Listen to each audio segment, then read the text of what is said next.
నిన్న డిసెంబర్ 9 సోనియా గాంధీ గారి జన్మదినోత్సవం అని చెప్పి కాంగ్రెస్ పార్టీ సంవత్సర కాలం అధికారంలోకి వచ్చి పూర్తయిన సందర్భంగా ఒక మహిళా నాయకురాలి నేతృత్వంలో నడుస్తున్న పార్టీ కాబట్టి ఒక తల్లిగా సోనియా గాంధీ గారికి దేశంలోని తల్లులందరి కష్టం తెలుసు కాబట్టి కాంగ్రెస్ పార్టీ ఇచ్చిన మాట మేరకు రాష్ట్రంలో ఉన్న 28,000 మా ఆశా ఆడబిడ్డలు ఎవరైతే ఉన్నారో, ఎవరైతే కరోనా లాంటి మహమ్మారి వచ్చినప్పుడు తమ ప్రాణాలకు లెక్కబెట్టకుండా, తమ ప్రాణాలను లెక్కబెట్టకుండా దేశ ప్రజలకు, రాష్ట్ర ప్రజలకు సేవలు అందించారో వారందరూ నిన్న శాంతియుతంగా, ప్రజాస్వామికంగా మీరిచ్చిన హామీని మీకు గుర్తు చేయడానికి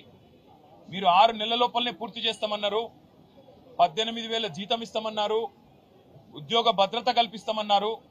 మరి సంవత్సరం అయింది కదా, 6 నెలలని చెప్పి సంవత్సరం తర్వాత కూడా పూర్తి చేయరా అని అడగడానికి నిన్న వాళ్ళ ఉన్నతాధికారి ఉండే కోటిలోని కార్యాలయానికి వస్తే అక్కడ వాళ్ళ మీద జరిగిన జులుం, మరి తెలంగాణ తల్లులుగా వారు మన ఆడబిడ్డలుగా మన కోసం కష్టపడ్డ ఆడబిడ్డల మీద నిన్న ఈ ప్రభుత్వం జరిపిన దమనకాండ రాష్ట్రంలో చూసిన ప్రతి ఒక్కరి గుండె కదిలిపోయింది.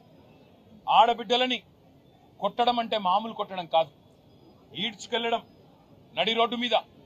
మగ పోలీసు వాళ్ళు, అసలు నిజానికి పోలీసు వాళ్ళల్లో మగ పోలీసు వాళ్ళకి హక్కు ఉండదు మహిళల దగ్గరికి రావడానికి.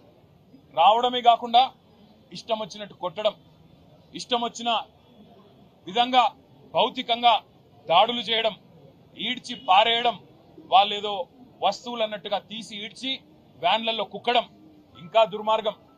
ఒక దుశ్శాసన పర్వం కూడా నిన్న మనందరం కూడా చూసినాం. ఒక ఏసీపీ గారు, ఆయన ఈగో దెబ్బతిన్నదో ఏం దెబ్బతిన్నదో తెలియదు కానీ ఆయనతో పాటు కొంతమంది పోలీసులు నిజంగా దారుణాతి దారుణంగా ఒక ఆడబిడ్డ చీరలాగి ఆమెను భౌతికంగా ఆమె మీద దాడి చేసిన దృశ్యాన్ని రాష్ట్రం మొత్తం కూడా చూసింది రేవంత్ రెడ్డి. ఇదేనా నీకు మహిళల పట్ల ఉన్న గౌరవం? హోంమంత్రిగా నువ్వే ఉన్నావు, నీ ఆధ్వర్యంలో ఉన్న పోలీసులు, నీ కింద పనిచేసే పోలీసులు ఈరోజు ఇంత దుర్మార్గంగా వ్యవహారం చేస్తా ఉంటే 24 గంటలైపోయింది, కనీసం ఆ పోలీసుల మీద యాక్షన్ తీసుకున్నావా? ఇప్పటివరకు ఇంతవరకు కనీసం చెల్లించినావా? కనీసం ఒక మాట మాట్లాడినావా నేను అడుగుతా ఉన్నా. అసలు సిగ్గుందా ఈ ప్రభుత్వానికి అని అడుగుతా ఉన్నా నేను. మీరిచ్చిన మాటనే కదా వాళ్ళు అడిగింది, వాళ్ళేమి గొంతమ్మ కోరిక కోరలేదు కదా. మీరే చెప్పినరు కేసీఆర్ గారు 1,700 నుంచి 9,700కు పెంచిండు, మీకు సరిపోదు, మేము 18,000 చేస్తామని చెప్పిందే మీరు. ఉద్యోగ భద్రత కల్పిస్తామని చెప్పిందే మీరు. ఇన్సూరెన్స్ సౌకర్యం కల్పిస్తామని చెప్పిందే మీరు.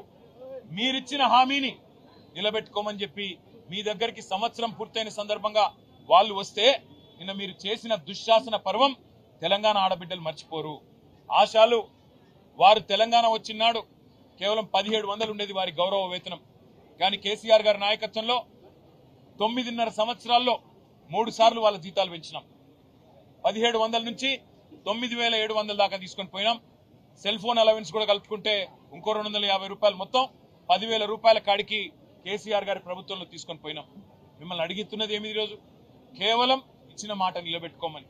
ఆ పాపానికి ఈరోజు రహీం బి అనే మహిళను, ఇప్పటికి కూడా ఆమె అడ్మిటెడ్ ఉంది, మా సంతోషాను తనను కూడా ఇష్టం వచ్చిన చోట కొట్టడం, వీళ్ళిద్దరినే కాదు వందలాది మంది ఆడబిడ్డల్ని ఈడ్చుకొని గుంజి పారేసి వారి మీద భౌతికంగా దాడి చేసి అత్యంత హేయంగా, అత్యంత దుర్మార్గంగా, అత్యంత కిరాతకంగా ఈ రాష్ట్ర పోలీసులు ప్రవర్తించిన విధానం ఏదైతే ఉందో దీన్ని వదిలిపెట్టాం.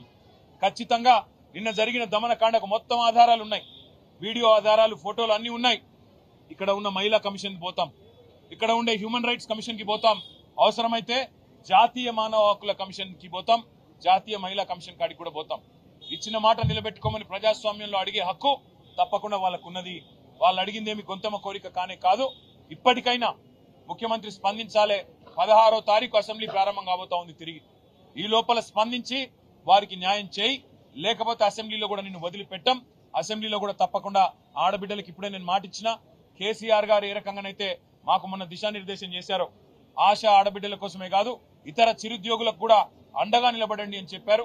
అదే ఆలోచనకు అనుగుణంగా 16వ తారీఖు నుంచి ప్రారంభమయ్యే అసెంబ్లీలో కూడా ప్రభుత్వాన్ని నిలదీస్తాం.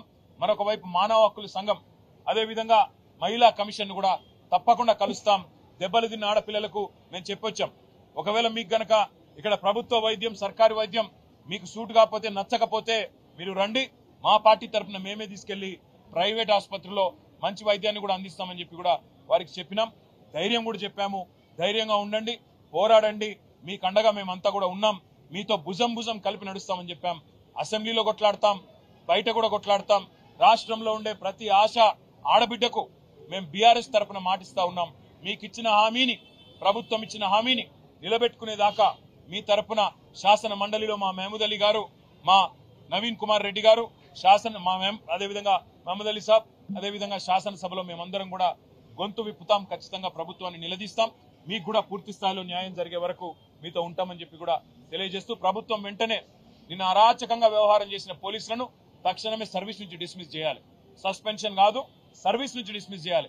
ఎందుకంటే ఆడబిడ్డల మీద చేసేటప్పుడు 1-2 సార్లు ఆలోచించుకోవాలి. ఎవరైనా సరే పోలీసు వాళ్ళు ఇష్టం వచ్చినట్టు, అధికారం ఉంది కదా, కాకి యూనిఫామ్ ఉంది కదా, మేము ఇష్టం వచ్చినట్టు చేస్తాం, ఏం చేసినా నడుస్తుంది అనుకుంటే కుదరదు, వదిలిపెట్టమనే మాట కూడా ఈ సందర్భంగా తెలియజేస్తూ, నిన్న మరి సహకరించిన పాత్రికేయ మిత్రులకు కూడా, వాళ్ళ మీద జరిగిన దాడిని దేశం మొత్తం దృష్టికి తీసుకొచ్చిన మా మీడియా మిత్రులకు కూడా ప్రత్యేకంగా ధన్యవాదాలు కూడా నేను తెలియజేస్తా ఉన్నా. ఉస్మానియాలో మంచి సేవలు కూడా అందిస్తా ఉన్నారు డాక్టర్లు, పారామెడికల్ సిబ్బంది, అదేవిధంగా చాలా మంది పేదలు కూడా రోగులు ఉన్నారు. వారికి మంచి సేవలు అందిస్తున్న ప్రభుత్వ వైద్య సిబ్బందికి కూడా నేను ప్రత్యేకంగా ధన్యవాదాలు చెప్తా ఉన్నా. వారికి కూడా నేను చెప్పినాను, ప్రభుత్వం వైపు నుంచి ఏమైనా ఒత్తిడి ఉంటే మీకు వాళ్ళని డిశ్చార్జ్ చేయమని మాకు చెప్పండి, మేము తీసుకొని పోతాం, మీరు వాళ్ళని అగాధంగా అనాథల్లాగా వదిలేయకండి అని చెప్పి కూడా వారికి చెప్పినాను. తప్పకుండా వాళ్ళని కాపాడుకుంటామన్న విషయం మళ్ళొకసారి తెలియజేస్తా ఉన్నా. Thank you. आशा वर्कर जो तेलंगाना में जब कोरोना की दौर आई थी, अपने जान की परवाह भी नहीं करते हुए पूरी तरह से जनता की खिदमत, हमारे भाइयों की बहनों की खिदमत उन्होंने किया कोरोना के दौरान। आज उन पे जो जुल्म किया गया, उन पे जो कल अटैक हुआ पुलिस की तरफ से, हम पहली बात तो यह है कि कल जो अटैक हुआ वो एसीपी को, सीआई को, क्योंकि हमारे बहनों पे कल उन्होंने जो हरकत की, आपने सब देखा, मैं ज्यादा नहीं कहना चाहता, इसको लेके इमीडिएटली उनको सर्विस से डिसमिस करना चाहिए। इस बात को इसी हद तक नहीं छोड़ेंगे, क्योंकि कांग्रेस पार्टी ने वादा किया था इलेक्शन से पहले कि 18,000 तनख्वाह आपको देंगे, साथ ही साथ आपका जॉब भी परमानेंट करेंगे। हम हुकूमत से डिमांड करते हैं, कांग्रेस हुकूमत से डिमांड करते हैं, पहली बात तो उनसे माफी मांगिए, हमारे बहनों से माफी मांगो आप। दूसरी बात, वो पुलिस, एसीपी और सीआई और बाकी जो लोग अटैक करें हमारे बहनों पे, उनको सर्विस से निकाल दो। तीसरी बात, जो वादा आपने किया उसको निभाओ, अगर नहीं निभाओगे तो हम एक तरफ असेंबली में, दूसरी तरफ काउंसिल में, और जो अटैक हुआ कल, जो हादसा हुआ इन पे, इसको लेके हम एचआरसी भी जाएंगे, विमेन कमीशन भी जाएंगे, स्टेट में भी जाएंगे, और दिल्ली में भी नेशनल कमीशन तक भी जाएंगे। इनको नहीं छोड़ेंगे। और जो लड़ाई और जो जिद्दोजहद हमारी बहन कर रहे हैं, उनको मैं सलाम करता हूं। मैं उनसे एक ही रिक्वेस्ट करता हूं कि आप, बीआरएस आपके साथ हैं, केसीआर साहब आपके साथ हैं, आप बेफिक्र रहिए। अगर आपको यहाँ पे उस्मानिया में ट्रीटमेंट अगर आपको सही नहीं लगता तो प्राइवेट दवाखाना हम ले जाएंगे, पार्टी की तरफ से हम आपकी हिफाजत करेंगे। बस इतना कहना चाह रहा था। शुक्रिया आपका।